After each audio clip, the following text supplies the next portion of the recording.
We haven't got a prayer. Fact was, most everybody in Fleet nowadays was a rookie, over 60% and rising.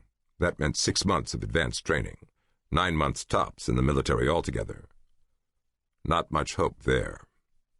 Still, the equipment was marvelous, and many were surprisingly good with it. He remembered his astonishment at discovering clearly apparent aptitude for, of all things, the battle armor.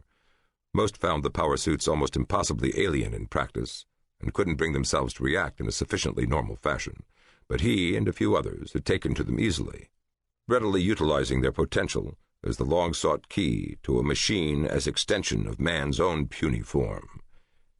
How odd, he thought, that he should have such bizarre talents.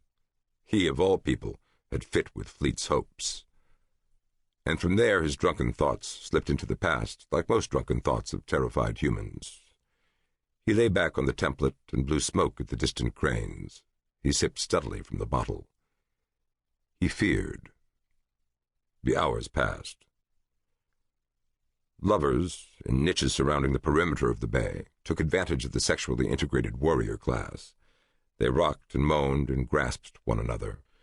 It was a united, if unorganized, effort by each and all to push the tension-taut present far ahead into the horrors of the future. After a while they would rest from their labors, draining the last of the bottles and lighting the last of the cigarettes.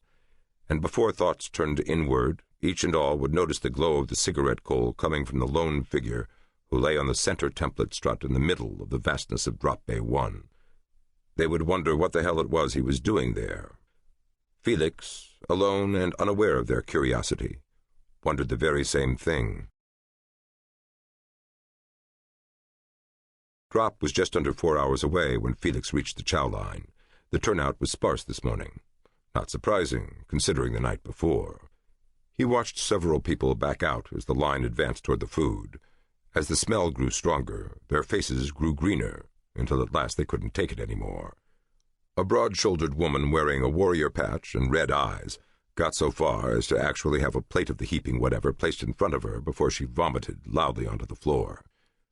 She looked around, wildly embarrassed, to apologize at all others in the line, but found only Felix left.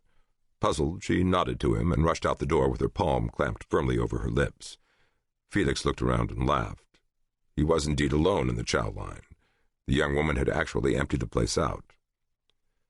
He wasn't surprised, but neither was he affected. He stepped over the grumbling cleanup crew and, to the cook's amazement, ordered them to heap whatever it was onto his tray. "I'm hungry," was the only response he would make to their pale faces. Actually, he was just lucky. 2 hours before the rest of the ship had reveille, he had been rudely awakened by the chief of Drop Bay 1, who had wanted to know just what the hell he was doing sleeping on the center strut. That early start had allowed him to miss the long lines at medical for a little something for his stomach. After he found an empty table, a fellow from his squad bay, whose name might have been Dick, appeared beside him. "Felix, right?" the man asked. Felix nodded without interrupting his eating. That foamy something the Meditex had given him made him ravenous. "Well, I'd be careful with all that food if I were you," said Dick as he sat down. "It's supposed to be real bad for you if you're wounded, like in the stomach, you know?" Felix nodded that he knew and continued eating. He didn't want to say that he thought the idea of not eating before this battle was incredibly naive. As far as stomach wounds were concerned, anything that could tear through battle armor would leave not a wound, but a tunnel. It wasn't that he didn't appreciate doctors. He did. He was impressed by their knowledge, dutifully in awe of their equipment. But doctors didn't make drops. Doctors didn't have to fight for days at a time without eating anything but what they could carry. Come to think of it, neither did he, or at least he hadn't until today.